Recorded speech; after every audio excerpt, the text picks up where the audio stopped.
El hombre del quirófano. La mayoría de la gente cree que un hospital es solo un lugar de vida o muerte. Para mí, siempre fue algo más. Una especie de límite, un espacio donde lo que no podemos ver coexiste con nosotros. Mi nombre es Sofía, y soy enfermera en el ISSSTE de Guadalajara. Lo que les voy a contar no es una historia que me hayan contado ni un rumor de pasillo, es algo que viví, algo que cambió por completo mi forma de ver mi trabajo y el mundo. Todo comenzó hace 5 años, durante un turno nocturno en el quirófano. Esa noche, una cirugía complicada se alargó más de lo esperado. La paciente, una mujer de unos 50 años, había llegado de emergencia con una hemorragia interna.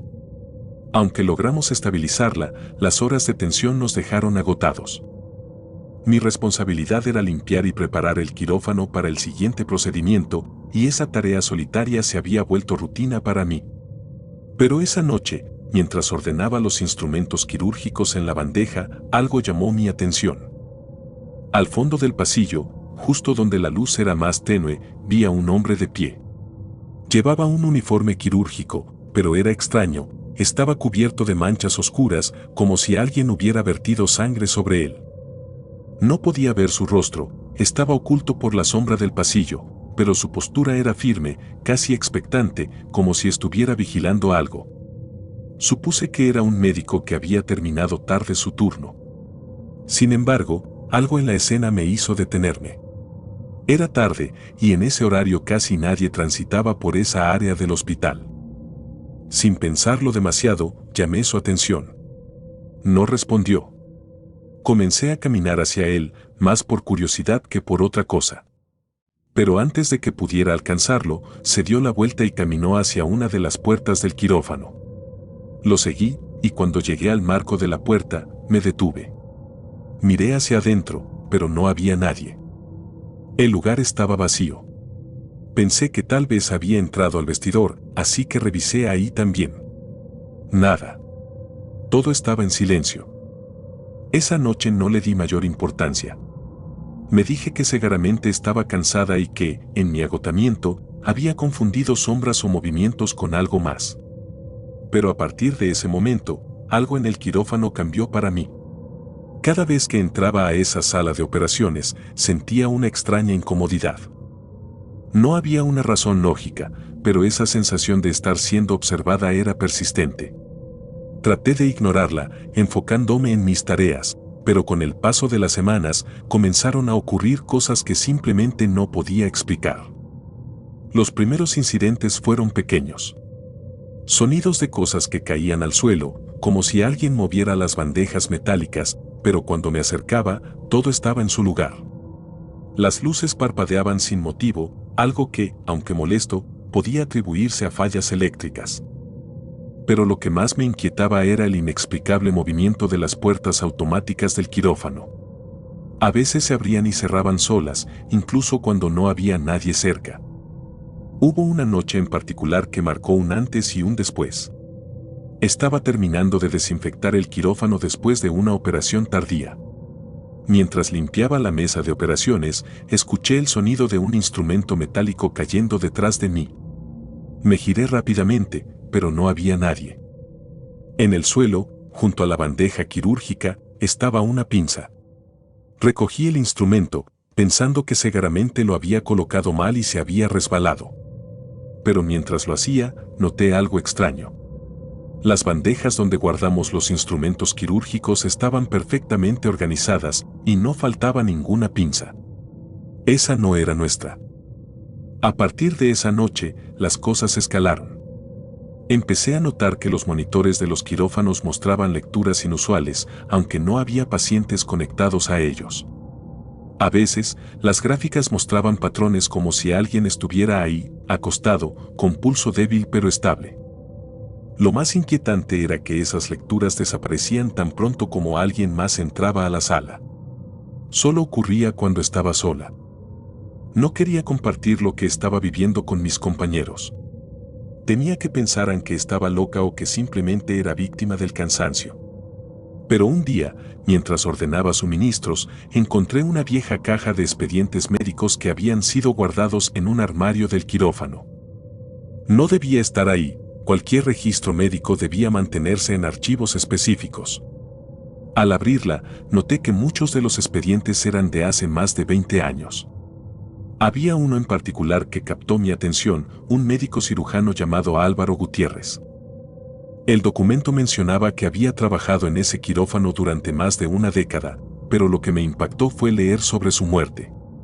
Según el reporte, se había quitado la vida en el mismo quirófano después de un procedimiento fallido que le costó la vida a un paciente. De repente, todo comenzó a tener sentido. Álvaro había fallecido en el quirófano número 3, el mismo donde yo había estado experimentando esas cosas extrañas. La historia me dejó un nudo en el estómago. Aún así, traté de racionalizarlo. No creía que algo así pudiera tener conexión con lo que me estaba pasando. Pensé que la mente humana tiene una forma de buscar explicaciones fantásticas a cosas comunes. Poco después, las experiencias comenzaron a intensificarse. Una noche, mientras hacía mi recorrido habitual para verificar que todo estuviera listo para el turno de la mañana, escuché algo extraño en el quirófano número 3. Era un ruido rítmico, como el golpeteo suave de algo golpeando el piso. Al abrir la puerta, vi que la lámpara quirúrgica, esa enorme luz que cuelga sobre la mesa de operaciones, estaba oscilando ligeramente de un lado a otro. No había ventanas abiertas ni ventilación que pudiera haberla movido. Se detuvo en cuanto puse un pie en la sala. Comencé a evitar el quirófano siempre que podía. Pedía a mis compañeros que se encargaran de prepararlo, inventando excusas para no entrar. Sin embargo, esto solo despertó su curiosidad. Una colega, Mariana, me preguntó en broma si creía en los fantasmas del hospital.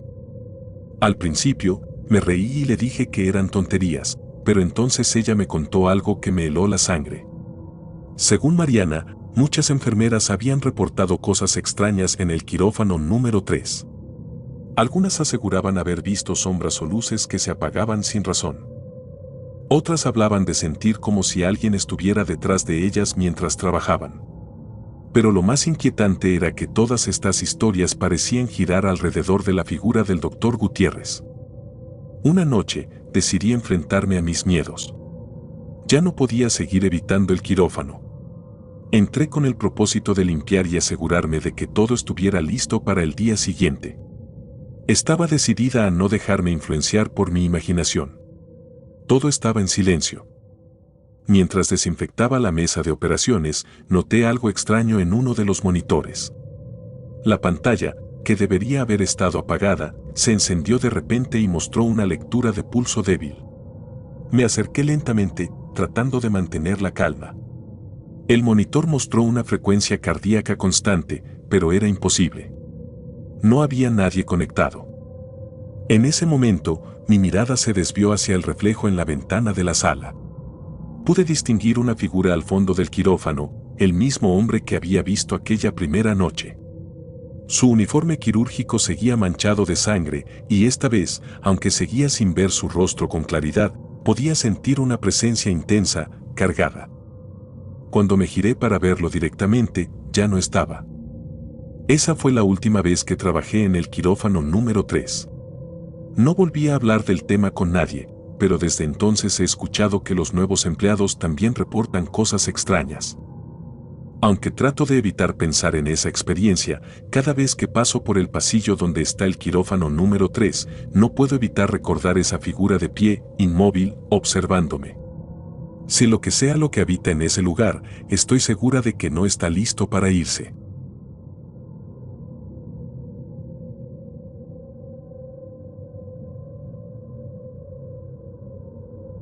El cuarto de oración. Hay lugares que simplemente parecen cargados de algo que no se puede explicar. Algo denso, pesado, como si las paredes mismas hubieran absorbido los secretos y las sombras de lo que ocurrió dentro. Mi nombre es Claudia, y trabajé como enfermera en el ISSSTE de San Luis Potosí durante más de 15 años. Lo que voy a contar ocurrió hace algunos años, pero aún hoy, cuando pienso en ello, siento que todo fue más real de lo que quisiera admitir. El hospital siempre ha tenido sus rincones peculiares, esos espacios que parecen olvidados por el tiempo y que la mayoría de los empleados evita, incluso sin saber exactamente por qué. Uno de esos lugares era el cuarto de oración. Estaba ubicado en un pasillo casi desierto, cerca del área de almacenamiento en el sótano. No era grande, apenas una pequeña habitación con bancos de madera y un altar sencillo, pero su reputación era suficiente para mantenerlo vacío la mayor parte del tiempo. La gente lo mencionaba con tono bajo, casi como si temieran invocar algo con solo hablar de él. La historia del cuarto era conocida entre el personal más antiguo. Se decía que, en algún momento del pasado, un grupo de extraños visitantes había comenzado a usarlo de manera regular. En un principio, nadie sospechó nada, después de todo, era un espacio para orar y cualquiera podía entrar. Sin embargo, con el tiempo, los reportes de actividades inusuales comenzaron a acumularse. Sonidos provenientes del cuarto cuando estaba cerrado, olor a cera quemada y marcas en las paredes que nadie recordaba haber visto antes. Se decía que el grupo en cuestión había transformado el lugar en algo completamente distinto a lo que debía ser. Cuando finalmente el hospital tomó cartas en el asunto, ya era tarde. Una noche, después de un turno largo, un vigilante decidió entrar al cuarto al notar que la luz permanecía encendida, a pesar de que el lugar se suponía vacío. Lo que encontró fue suficiente para cerrar el espacio de inmediato, marcas pintadas en las paredes, extraños símbolos tallados en la madera del altar, velas negras aún encendidas, y algo más que nunca se describió con exactitud. A partir de entonces, el cuarto quedó clausurado. Nadie tenía acceso y la puerta fue sellada con llave. Todo esto lo sabía, pero al igual que la mayoría, nunca había puesto un pie allí ni tenía intención de hacerlo. Era fácil ignorarlo, después de todo, el sótano era un lugar al que rara vez bajábamos y no había razón para acercarse. Pero todo cambió una noche, cuando algo fuera de mi control me obligó a cruzar esa línea que nunca debía haber cruzado. Fue durante un turno nocturno que comenzó con más caos de lo habitual. Un sismo de mediana intensidad sacudió el hospital y aunque no hubo daños graves, el protocolo de emergencia nos obligó a evacuar ciertas áreas temporalmente. Era mi responsabilidad verificar que todos los pacientes estuvieran a salvo y que no quedara nadie en las habitaciones afectadas. Los primeros minutos fueron confusos, con los pasillos llenos de gente y el ruido de los altavoces anunciando las medidas a seguir. En medio del caos, recibí un llamado para ayudar a trasladar a algunos pacientes de una sala cercana al sótano. Mientras bajaba, las luces comenzaron a parpadear. No era inusual en esos casos, los sismos a menudo causaban fallos eléctricos, pero había algo en la penumbra del sótano que hacía que cada paso se sintiera más pesado. Cuando llegué a la zona designada, me di cuenta de que estaba completamente sola. Los pacientes ya habían sido evacuados, pero el aire estaba cargado, como si algo más estuviera ahí conmigo. Fue entonces cuando el siguiente temblor, más fuerte que el primero, sacudió el edificio. Instintivamente busqué refugio. El sótano no tenía muchas opciones, pero recordé que el cuarto de oración estaba cerca.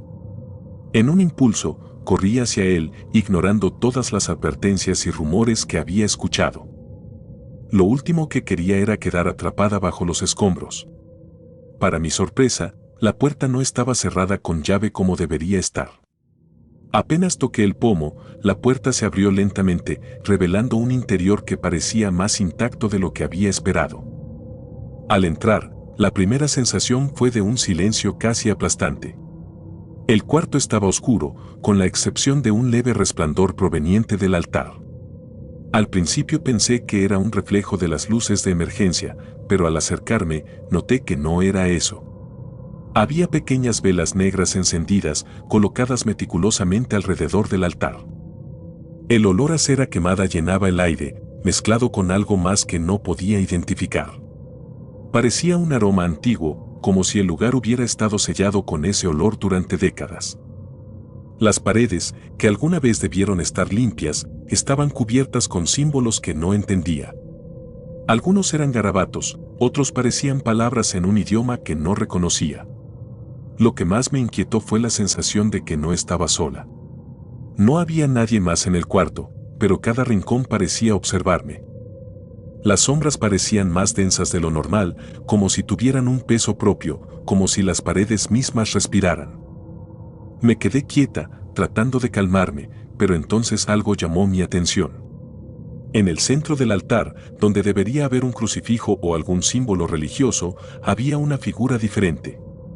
Era pequeña, tallada en madera, pero su diseño era inquietante, un rostro deformado, con ojos hundidos y una boca que parecía gritar en silencio. No sé cuánto tiempo me quedé mirando esa figura, pero cada segundo que pasaba hacía que el cuarto pareciera más opresivo. El temblor pasó, y aunque podría haber salido de inmediato, algo me hizo quedarme. Tal vez era la necesidad de entender lo que estaba viendo, de encontrar una explicación lógica para lo que había escuchado durante años. Pero mi curiosidad se convirtió rápidamente en arrepentimiento. Un ruido sordo, como un golpe seco, resonó desde el interior del altar. Retrocedí instintivamente, pero no podía apartar la mirada. Parecía que algo dentro del altar estaba tratando de salir, algo que no debía estar ahí. Antes de que pudiera reaccionar, las velas comenzaron a apagarse una por una, dejando el cuarto en una oscuridad casi completa. Solo quedó encendida una, la más cercana a la figura tallada.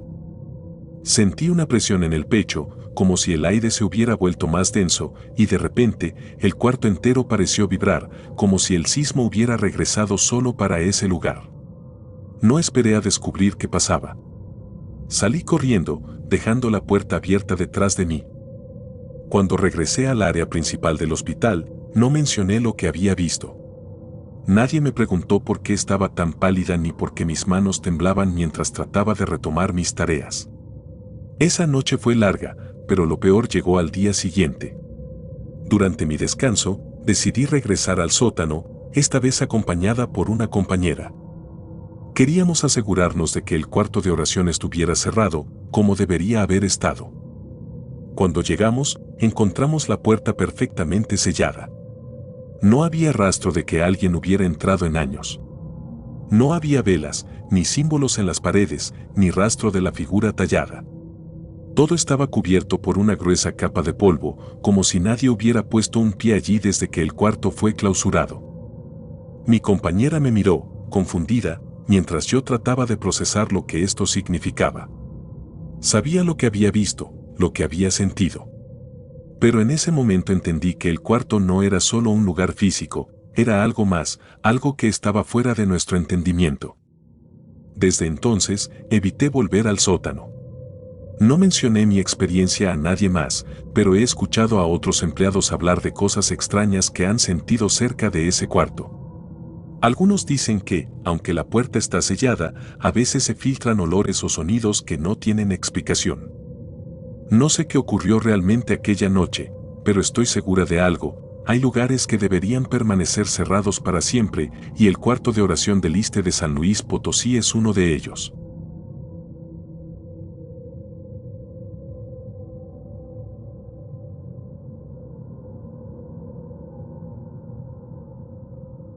La enfermera del uniforme gris.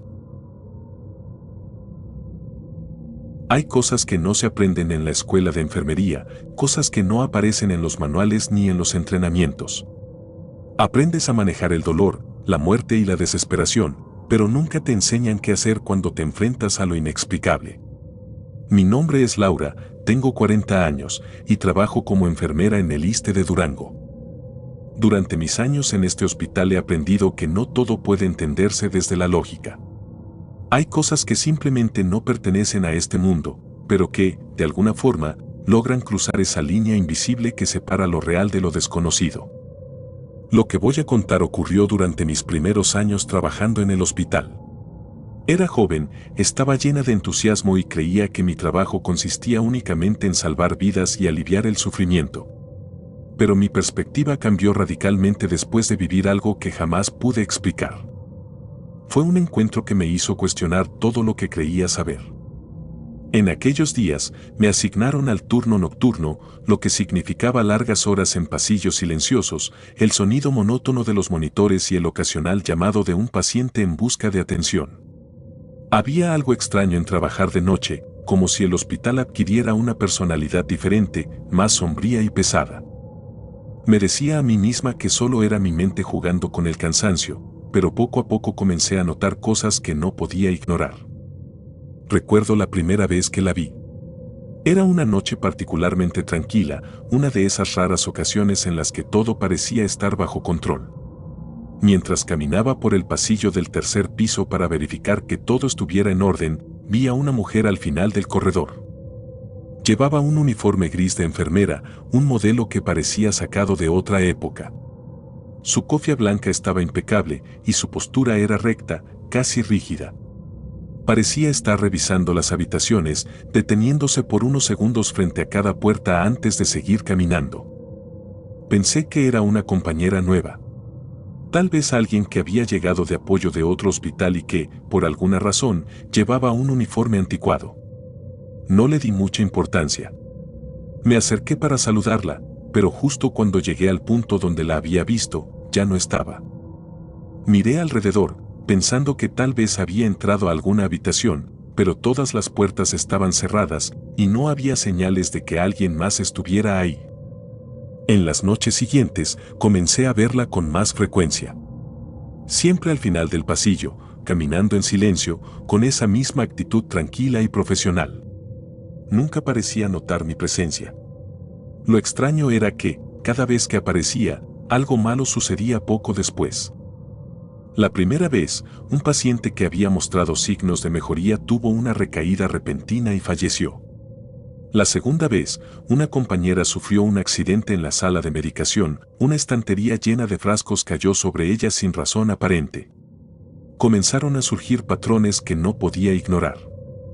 Una noche, mientras terminaba de atender a un paciente en el área de medicina interna, decidí hablar con uno de los doctores veteranos sobre lo que estaba ocurriendo. Sin dar muchos detalles, le pregunté si alguna vez había notado algo extraño durante el turno nocturno. Su reacción me dejó inquieta. Su rostro, normalmente sereno, se tensó, como si recordara algo que prefería olvidar. No me dijo mucho, pero sus palabras bastaron: no te metas con lo que no entiendes. Lo que más me impactó fue lo que descubrí días después. Durante una conversación casual con una compañera más experimentada, mencioné, casi en broma, a la enfermera del uniforme gris. Su rostro cambió de inmediato.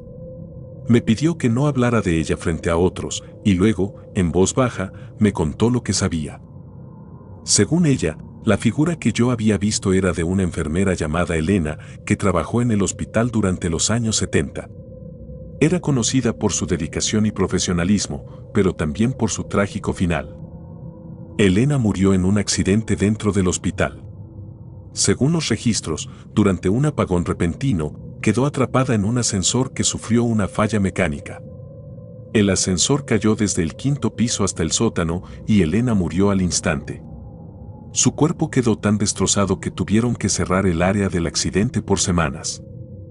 Lo más extraño fue que, después de su muerte, comenzaron a surgir reportes de empleados y pacientes que aseguraban haberla visto caminando por los pasillos, siempre en silencio, siempre con ese uniforme gris que había sido su distintivo. Mi compañera agregó que había una especie de regla no escrita entre el personal del turno nocturno: si veías a la enfermera del uniforme gris, debías evitar cualquier interacción con ella. No hablarle, no mirarla directamente y mucho menos seguirla. Se decía que cada vez que alguien rompía esa regla, algo malo ocurría en el hospital. No era necesario creer en estas historias para notar que las coincidencias eran demasiadas. Aunque intenté mantenerme escéptica, no pude evitar que la paranoia comenzara a infiltrarse en mi rutina. Cada vez que estaba en el tercer piso, sentía una tensión constante, como si algo invisible me observara. No la volví a ver durante varias semanas, lo que me hizo pensar que tal vez todo había sido una especie de ilusión causada por el cansancio. Pero esa calma no duró mucho. Una madrugada, mientras revisaba los registros en la estación de enfermería, escuché el sonido de pasos en el pasillo. No era raro escuchar a alguien caminando, pero esta vez había algo diferente. Los pasos eran lentos, pausados, como si quien los daba tuviera un propósito claro. Me levanté y caminé hacia el pasillo, esperando encontrar a algún compañero, pero no había nadie ahí. Justo cuando estaba a punto de regresar, la vi nuevamente. Estaba de pie frente a la puerta de una habitación, con su cabeza inclinada ligeramente hacia un lado, como si estuviera escuchando algo dentro. Me quedé paralizada, incapaz de moverme. Sabía que debía seguir la regla, no interactuar, pero el impulso de acercarme fue más fuerte. Di un paso hacia ella, pero en cuanto lo hice, giró lentamente hacia mí. No pude ver su rostro con claridad, pero había algo en su postura que transmitía una extraña combinación de tristeza y advertencia. Entonces, sin hacer ruido, se giró y comenzó a caminar por el pasillo hasta desaparecer en la oscuridad. Esa misma noche, el paciente en la habitación que estaba revisando murió repentinamente. Era alguien que, hasta ese momento, había mostrado signos de mejoría. Los médicos no pudieron determinar una causa clara. Fue un golpe duro, pero también una confirmación de algo que ya sabía: la presencia de Elena no era algo casual.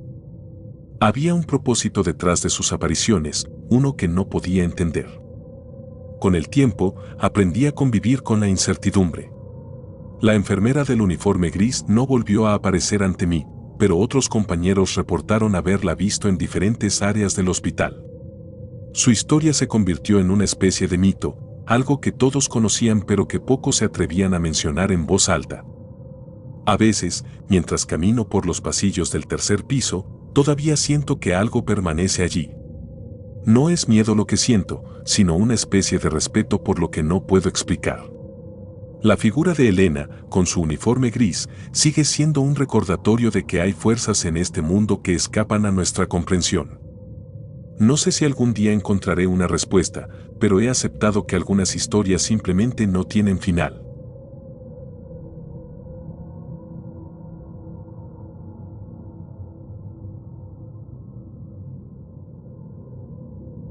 El hombre de la habitación.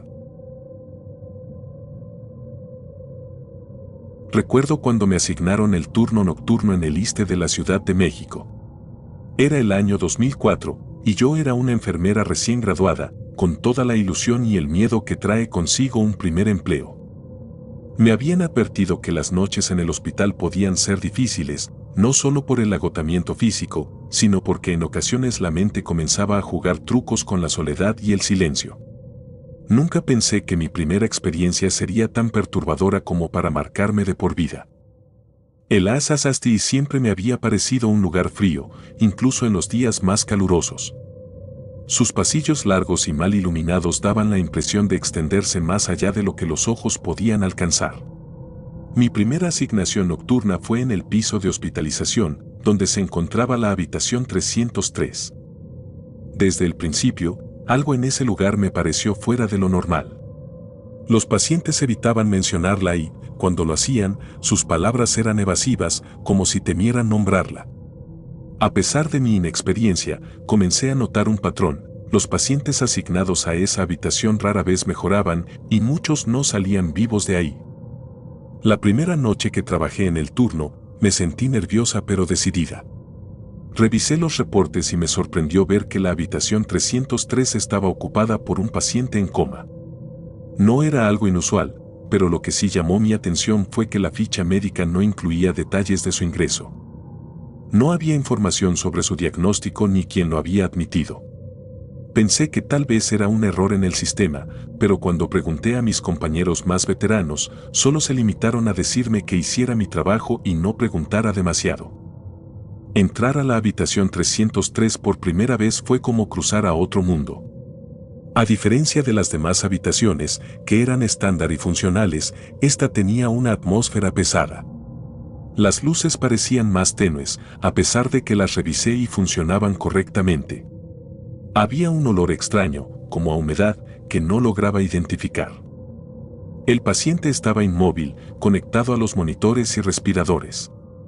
Su rostro pálido apenas se distinguía entre las sombras que parecían acumularse en los rincones. Pasaron las horas, y la rutina del turno me absorbió. Sin embargo, cada vez que pasaba frente a la habitación 303, sentía una incomodidad inexplicable. A medianoche, mientras revisaba los signos vitales del paciente, noté que las luces comenzaban a parpadear. Pensé que era un fallo eléctrico, algo que no era raro en el hospital, pero lo que me inquietó fue que el monitor cardíaco comenzó a marcar picos anormales, como si el corazón del paciente estuviera reaccionando a algo que no podía ver. Me acerqué a la cama para verificar los cables. Todo parecía en orden, pero la sensación de ser observada era tan intensa que volteé hacia la puerta, esperando encontrar a un compañero de turno.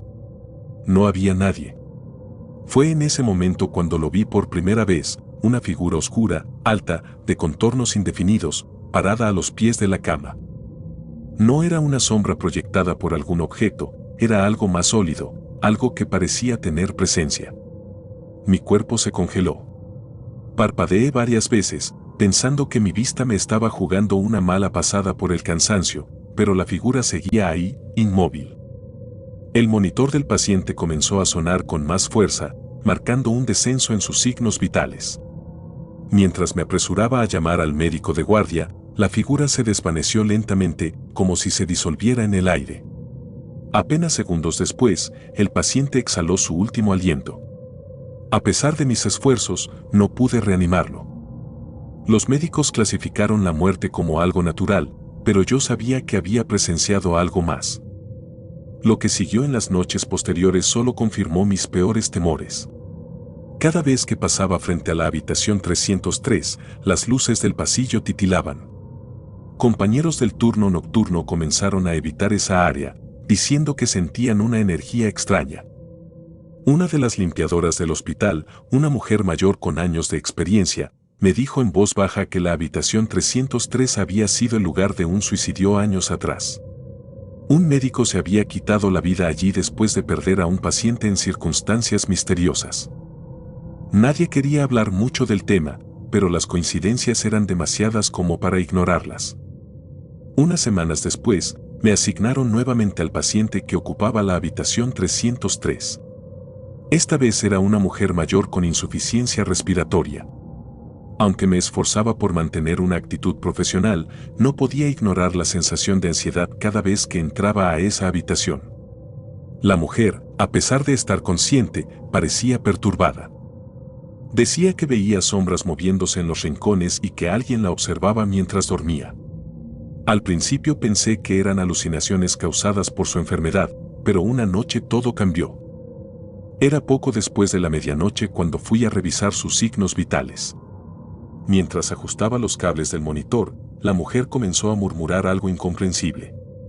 Sus ojos estaban fijos en el techo, pero lo que más me alarmó fue que sus latidos comenzaron a acelerarse de manera repentina, como si estuviera en un estado de pánico extremo. Intenté calmarla, pero su mirada se desvió hacia el final de la cama y de repente empezó a gritar.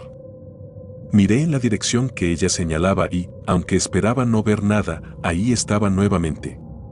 La figura oscura, esta vez más definida, con una silueta que parecía absorber la luz a su alrededor. Parecía inclinarse hacia la mujer, como si la estuviera estudiando. Mi cuerpo se paralizó por completo, y lo único que podía escuchar era el sonido del monitor marcando un descenso abrupto en sus signos vitales. La mujer falleció en cuestión de minutos, y la figura se desvaneció como la vez anterior. Nadie quiso escucharme cuando intenté explicar lo que había ocurrido. Los médicos me dijeron que probablemente estaba proyectando mis emociones y que el estrés del trabajo nocturno podía causar alucinaciones. Pero sabía que lo que había visto era real. Decidí investigar más sobre la historia de la habitación 303. Hablé con empleados más antiguos, quienes, aunque reacios, me confirmaron que muchos pacientes habían muerto en circunstancias inusuales en esa habitación. Algunos incluso aseguraban que habían visto sombras o experimentado fenómenos que no podían explicar. Una enfermera veterana me dijo que en sus años de trabajo había aprendido a no hacer demasiadas preguntas, porque hay cosas que no nos corresponde entender. A pesar de mi creciente temor, seguí trabajando en el hospital. Pensaba que si ignoraba las señales, tal vez todo se calmaría. Pero la habitación 303 parecía tener voluntad propia. Cada paciente que ingresaba ahí mostraba signos de agitación. Algunos mencionaban sentir una presencia, otros decían que escuchaban ruidos inexplicables en la noche. Nadie podía permanecer en esa habitación sin experimentar algo extraño. Mi última experiencia con la habitación 303 fue la más perturbadora. Me encontraba haciendo mi ronda nocturna cuando, al pasar frente a la puerta, ésta se abrió sola. No había viento ni corriente de aire que pudiera explicarlo. Me armé de valor y entré. La habitación estaba vacía, sin pacientes ni equipo médico. Todo parecía en orden, pero el ambiente era tan denso que sentía como si el aire mismo se resistiera a ser respirado. De repente, las luces se apagaron por completo, dejándome en la penumbra. Sentí una presión en el pecho, como si algo invisible se estuviera acercando. No podía moverme ni gritar. Fue solo cuando la puerta se cerró de golpe que las luces volvieron y pude salir corriendo. Esa noche decidí que nunca más volvería a entrar a esa habitación. Días después, escuché rumores de que la habitación 303 había sido clausurada. Nadie me dio una explicación oficial, pero algunos compañeros decían que los directivos del hospital habían decidido que era mejor dejarla fuera de servicio. No sé si lo hicieron por miedo o por respeto a las cosas que sucedieron ahí, pero desde entonces la puerta permanece cerrada, como un recordatorio silencioso de que hay cosas que no podemos controlar ni comprender. Aunque ya han pasado años desde que dejé ese hospital, la imagen de aquella figura oscura sigue grabada en mi mente. A veces me pregunto si aquello fue una manifestación de algo maligno o si simplemente la habitación 303 era un portal a algo que no pertenece a este mundo. Lo que sí sé es que, aunque intenté buscar respuestas, terminé con más preguntas. Nunca olvidaré lo que vi, y por más que trate de explicarlo, sé que hay cosas que simplemente no tienen explicación.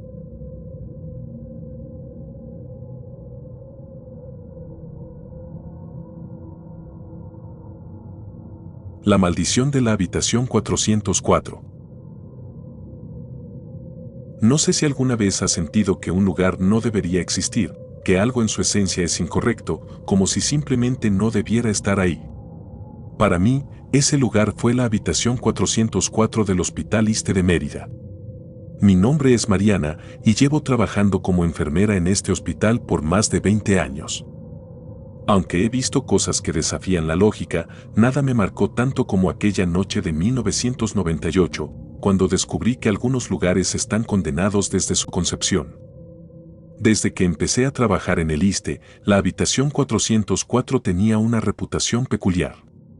No estaba oficialmente clausurada, pero rara vez se usaba. Solo se asignaba a pacientes cuando no había otra opción, y siempre era motivo de quejas y renuncias entre las enfermeras asignadas a esa ala. Las historias que circulaban eran tan variadas como aterradoras: pacientes que aseguraban ver sombras al pie de sus camas, sonidos inexplicables durante la noche y, lo peor, personas que sufrían ataques inexplicables. Muchos decían que el lugar estaba maldito. La dirección del hospital, por supuesto, lo negaba, pero era evidente que preferían evitar usar esa habitación a menos que fuera absolutamente necesario. Era una noche cálida de septiembre y, como siempre, el hospital estaba lleno. Las emergencias no paraban y las camas disponibles eran un recurso escaso. Me asignaron el turno nocturno y, como de costumbre, comencé mi ronda verificando que todo estuviera en orden. Todo parecía normal hasta que un médico me pidió que llevara a un paciente a la habitación 404. No pude evitar sentir un malestar inmediato al escuchar ese número, pero no había nada que pudiera hacer. Todas las demás camas estaban ocupadas y el hombre necesitaba ser trasladado cuanto antes. El paciente era un hombre de unos 40 años, robusto y aparentemente en buen estado físico, salvo por la neumonía severa que lo había llevado al hospital. Lo acomodé en la cama y traté de tranquilizarlo mientras ajustaba su oxígeno. Él parecía tranquilo, incluso bromeó sobre la falta de ventanas en la habitación, algo que también me parecía extraño. Aunque la mayoría de las habitaciones tenían una pequeña ventana que permitía entrar algo de luz natural, la 404 estaba completamente cerrada, con una atmósfera pesada que parecía absorber todo a su alrededor. La primera mitad de la noche transcurrió sin incidentes. Verifiqué al paciente cada pocas horas y todo parecía estar en orden. Sin embargo, cerca de las 3 de la madrugada, algo cambió. Mientras revisaba unos registros en la estación de enfermería, una sensación extraña comenzó a invadirme, como si algo invisible me estuviera empujando hacia la habitación 404. No lo entendí en ese momento, pero sentí un impulso casi irrefrenable de ir a ver al paciente. Me levanté y caminé hacia el pasillo en silencio, tratando de calmarme. No había ningún ruido en la planta, solo el típico zumbido de los monitores en el fondo. Pero conforme me acercaba a la habitación, la sensación de incomodidad aumentaba. Al entrar, lo encontré despierto. Estaba sentado en la cama, con la mirada fija en un rincón vacío de la habitación. Intenté llamarlo por su nombre, pero no respondió. Solo seguía mirando ese rincón, con los ojos abiertos de par en par, como si algo lo hubiera paralizado. Me acerqué lentamente y toqué su hombro. Al hacerlo, pareció reaccionar, como si acabara de despertarse de una pesadilla. Me miró con los ojos llenos de pánico y, sin decir nada, se recostó nuevamente, temblando. Volví a la estación de enfermería, tratando de convencerme de que era solo un efecto secundario de la fiebre o de los medicamentos. Pero no podía ignorar lo que acababa de presenciar. Mientras revisaba sus signos vitales en el sistema, algo llamó mi atención. El monitor que registraba su frecuencia cardíaca mostró un cambio repentino. Su pulso, que había estado estable toda la noche, comenzó a dispararse, como si estuviera corriendo un maratón. Me levanté de inmediato y corrí hacia la habitación 404. Cuando abrí la puerta, lo vi forcejeando con algo invisible. Sus manos estaban alrededor de su cuello, como si tratara de liberarse de un agarre. Su rostro estaba rojo, sus ojos llenos de terror.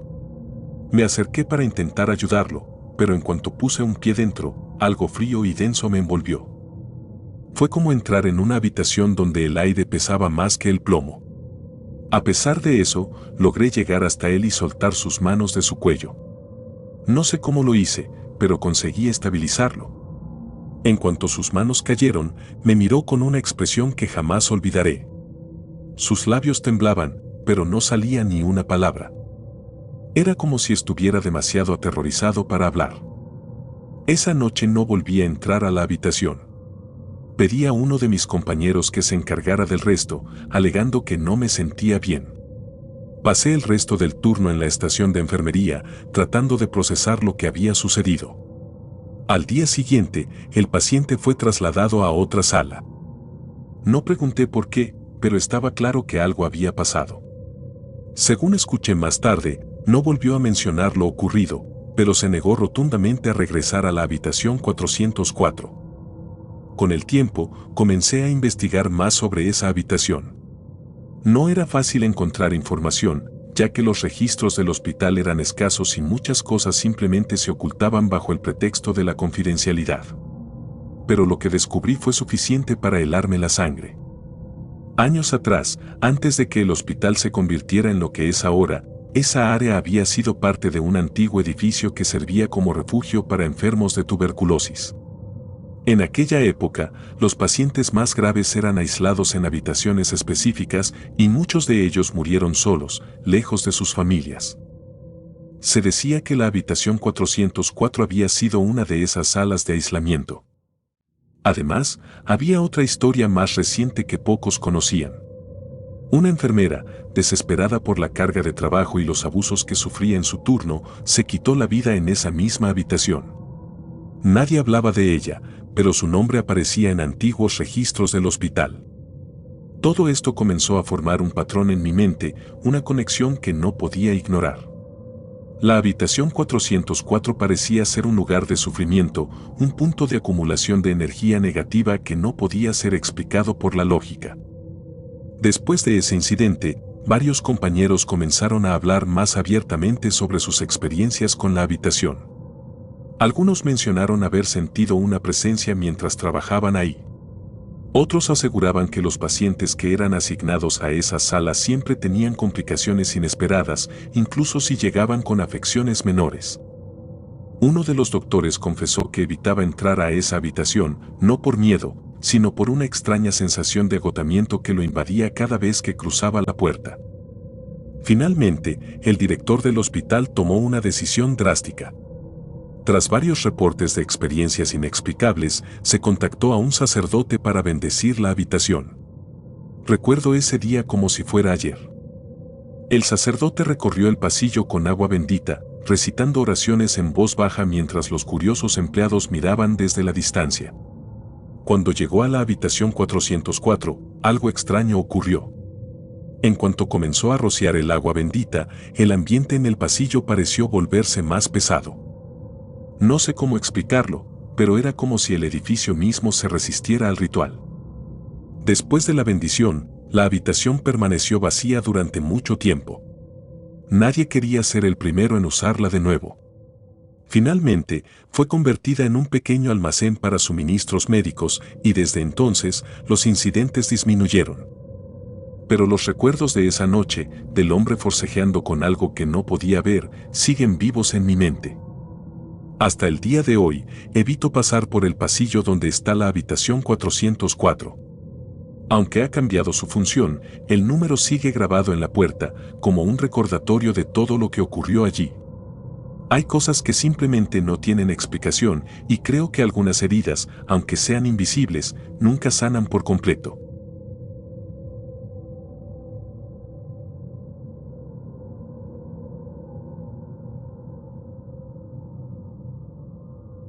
El llanto del niño. Hay cosas que no te cuentan en la escuela de enfermería. No hay clases para prepararte para lo inexplicable, ni manuales que expliquen qué hacer cuando la lógica y la ciencia simplemente no son suficientes. Nunca pensé que sería testigo de algo tan aterrador, tan fuera de lo normal, pero todo cambió en el año 1997, cuando trabajaba en el área de pediatría del ISSSTE en Guadalajara. Hasta hoy, sigo recordando cada detalle, cada sonido, como si hubiese sucedido ayer. Pediatría siempre fue un lugar difícil. Cada día era una lucha constante contra enfermedades que parecían más grandes que la vida. Aunque muchas veces podíamos devolver a los niños sanos a sus familias, había otras en las que todo el esfuerzo era inútil. Aquellos pequeños pacientes que no lograban vencer la batalla dejaban una tristeza que se sentía en cada rincón del ala. Pero por alguna razón, esa tristeza parecía más pesada durante las noches. El ISSSTE en Guadalajara era un hospital antiguo. Su arquitectura parecía atrapada en el tiempo, y aunque se hacían esfuerzos constantes para modernizarlo, los pasillos oscuros y las salas vacías en desuso siempre me provocaban una sensación de inquietud. La pediatría estaba ubicada en el tercer piso, y aunque normalmente estaba lleno de movimiento y ruido durante el día, las noches eran completamente diferentes. Parecía que la vida se apagaba al caer el sol, dejando un silencio que resultaba casi opresivo. Fue durante uno de esos turnos nocturnos cuando lo escuché por primera vez. Estaba revisando las historias clínicas en el pequeño cubículo de enfermería, intentando no quedarme dormida, cuando un sonido me sacó de mi concentración. Era un llanto, agudo, desesperado, como el de un bebé. Al principio pensé que era algún recién ingresado, pero cuando revisé las habitaciones, todos los niños estaban dormidos o en estado estable. Me pareció extraño, pero lo atribuí a mi cansancio y traté de no darle demasiada importancia. Las noches siguientes, el llanto volvió. Siempre alrededor de las 3 de la madrugada, siempre con esa misma intensidad que parecía perforar el aire. Pero lo más inquietante era que, por más que tratara de localizar el origen del sonido, nunca encontraba a nadie.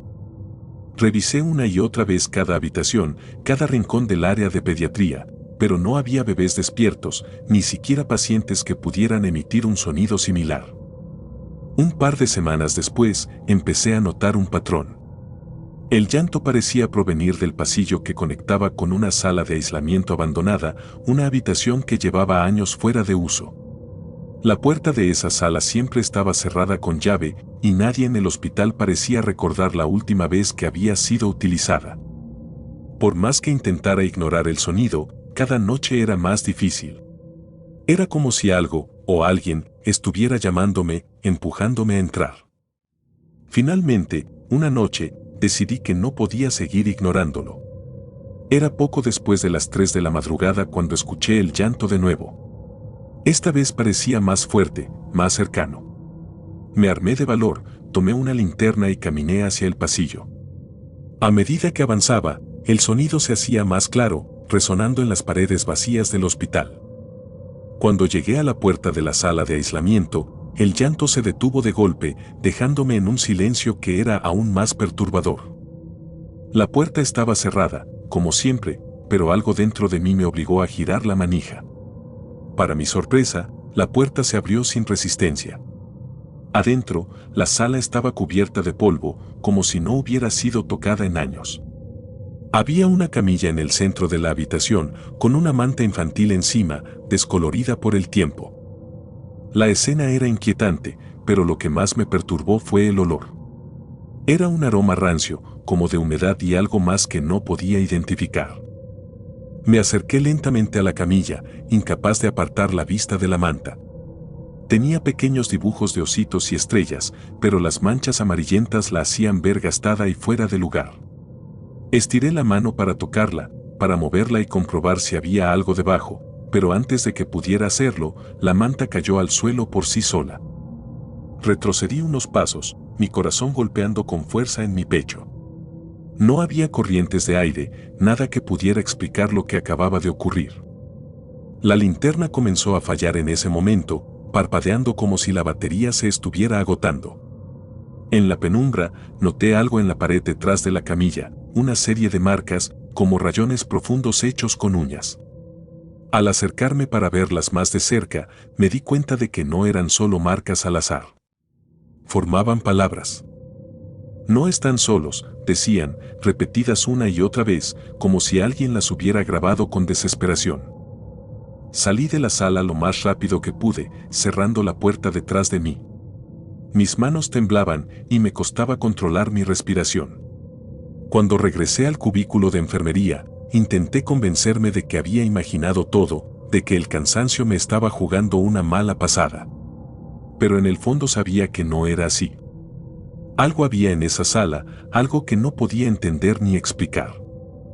Esa misma noche, el llanto volvió, pero esta vez no era el único sonido. Escuché pasos suaves en el pasillo, como si alguien pequeño estuviera caminando de un lado a otro. Revisé las cámaras de seguridad del piso, pero no había nada, solo el pasillo vacío y esa puerta al final, cerrada como la había dejado. Los días siguientes, no pude evitar preguntar a algunos compañeros más antiguos sobre la sala de aislamiento. Muchos evitaron el tema, pero una de las enfermeras más veteranas, después de mucho insistir, me contó algo que me dejó helada. Hace años, esa sala había sido usada para un caso especial, un bebé que nació con complicaciones graves y que no podía ser trasladado al área de neonatología. Sus padres nunca lo visitaron y el niño murió solo, en esa misma camilla que yo había encontrado. Desde entonces, otros compañeros habían reportado el llanto, pero la administración del hospital decidió cerrar la sala para evitar más rumores. Nadie podía explicar lo que ocurría ahí, pero todos sabían que algo no estaba bien. Esa fue la última vez que trabajé el turno nocturno en pediatría.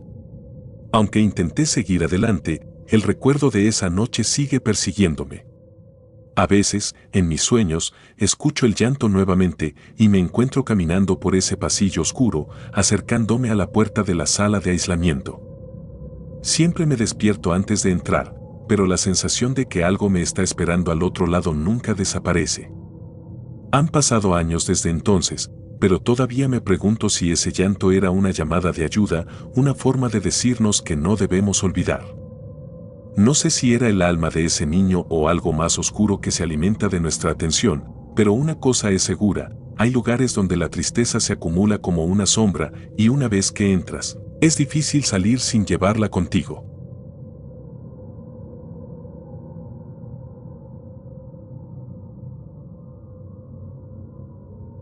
El bebé que nunca lloraba. No sé si alguna vez has sentido que algo no encaja del todo, como si la lógica y la realidad se rompieran en un lugar específico. Yo lo sentí la primera vez que escuché esa canción. Era una melodía que, aunque parecía dulce, llevaba consigo una carga tan inquietante que se quedaba contigo mucho después de que el sonido se apagaba.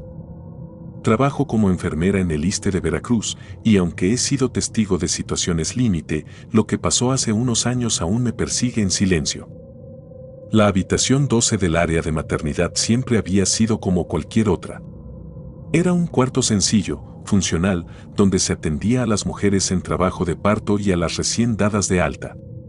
Nada distinguía a esa habitación del resto, hasta que ocurrió un caso que marcó un antes y un después para quienes trabajábamos allí. Una noche, una mujer llegó de emergencia. Tenía complicaciones severas en el embarazo, y aunque hicimos todo lo posible para estabilizarla, su condición empeoró rápidamente. No logramos salvarla. Fue uno de esos momentos que dejan un vacío, una sensación de impotencia difícil de describir. Sin embargo, lo más extraño no fue su muerte, sino el bebé que dejó atrás. Logramos sacarlo con vida, pero había algo en el que era diferente. No era algo visible, nada físico que pudiéramos señalar. Era más bien una ausencia. El niño no lloró al nacer, ni una sola vez. Al principio pensamos que era un problema médico, pero todas las pruebas salieron normales. Sus signos vitales estaban bien, respondía a estímulos, pero era completamente silencioso. Esa calma constante era perturbadora. Las semanas pasaron y el bebé seguía siendo un enigma. Lo asignamos a una incubadora en la unidad neonatal, como era de esperarse, pero siempre destacaba entre los demás. Mientras los otros recién nacidos lloraban con fuerza al ser alimentados o bañados, él permanecía inmóvil, con los ojos abiertos, observándolo todo con una expresión que nunca pude entender. No había nada de ternura en su mirada, algo que contrastaba con lo que normalmente se espera de un bebé. Era como si entendiera cosas que no debería. Todo habría quedado como una simple anécdota médica si no fuera por lo que comenzó a suceder por las noches. La primera vez que lo escuché fue cerca de la medianoche, mientras revisaba el área neonatal. El hospital estaba tranquilo, con el habitual zumbido de los monitores y el leve murmullo de las enfermeras en los pasillos. Pasé junto a la habitación 12, que llevaba semanas sin ocuparse tras la muerte de la madre, cuando lo sentí. Una canción. Era una nana, cantada con una voz que parecía venir de lejos, pero que llenaba todo el espacio con claridad. Me detuve, pensando que tal vez alguien había dejado un radio encendido o que alguna enfermera estaba tarareando sin darse cuenta. Pero al entrar a la habitación, me encontré con un vacío absoluto. La cama estaba impecablemente hecha, las luces apagadas, y no había señales de que alguien hubiera estado allí. Sin embargo, la canción seguía, un canto suave que parecía flotar en el aire. Sentí que era imposible de ignorar. El sonido era claro, una voz femenina, dulce pero cargada de algo que no podía nombrar. Cerré la puerta rápidamente y regresé al área neonatal. Los días siguientes, varias compañeras comenzaron a mencionar lo mismo. Algunas evitaban pasar por la habitación 12, diciendo que les provocaba una sensación de incomodidad inexplicable. Otros empleados, particularmente el personal de limpieza, hablaban de haber escuchado la misma canción mientras trabajaban en los pasillos. Nadie podía explicar de dónde venía ni quién podía estar detrás de aquello.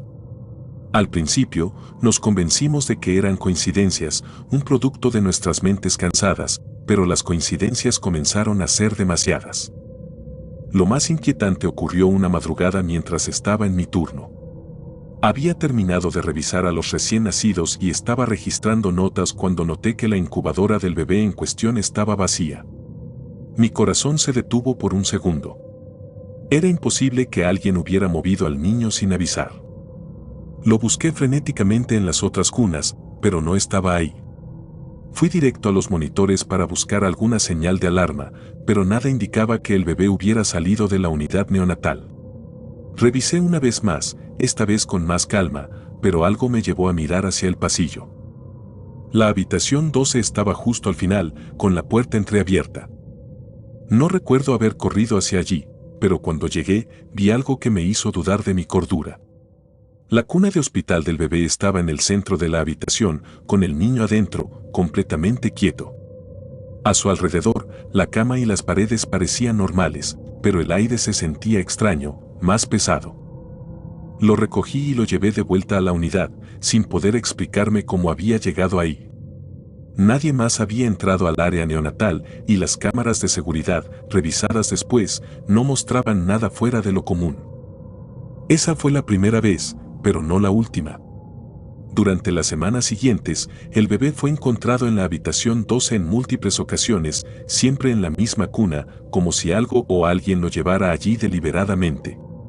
Los eventos se intensificaron al punto de que empezamos a recibir quejas de los pacientes cercanos. Muchas mujeres que ocupaban las habitaciones vecinas aseguraban escuchar la misma nana durante la noche, describiéndola con detalles que coincidían con lo que otros habían mencionado. Algunas de ellas incluso pidieron ser trasladadas a otros pisos, incapaces de soportar esa presencia inexplicable. La dirección del hospital trató de manejarlo de forma discreta. Se hizo una limpieza general del área y, finalmente, un sacerdote fue invitado a bendecir la habitación. Estuve presente durante el ritual y aunque no soy particularmente religiosa, había algo inquietante en la manera en que el sacerdote realizaba las oraciones. Era como si él también percibiera algo fuera de lo normal. En un momento, mientras rociaba agua bendita por la habitación, se detuvo frente a la cuna que habíamos llevado allí como parte de la limpieza. Su mirada se endureció y murmuró una oración más larga mientras hacía la señal de la cruz. Tras ese día, los incidentes en la habitación 12 disminuyeron, pero no desaparecieron por completo. El bebé fue dado de alta poco después y aunque nunca supe qué fue de él, las historias sobre su silencio y su extraña conexión con la habitación siguieron circulando entre el personal del hospital. A veces me pregunto si esa nana sigue escuchándose, buscando algo o a alguien. Porque si algo aprendí de esa experiencia es que no todo termina con una bendición o con el paso del tiempo. Hay cosas que permanecen, atrapadas en un lugar, esperando que las reconozcamos, aunque nunca podamos entenderlas del todo. Hasta el día de hoy, evito pasar cerca de la habitación 12 cuando estoy de turno. Prefiero rodear el área, incluso si eso significa caminar más. Tal vez sea paranoia, o tal vez sea algo más. Lo único que sé es que cada vez que recuerdo esa melodía, siento una certeza inquebrantable, aquella mujer nunca se fue, y lo que dejó atrás sigue buscando algo que ninguno de nosotros puede darle.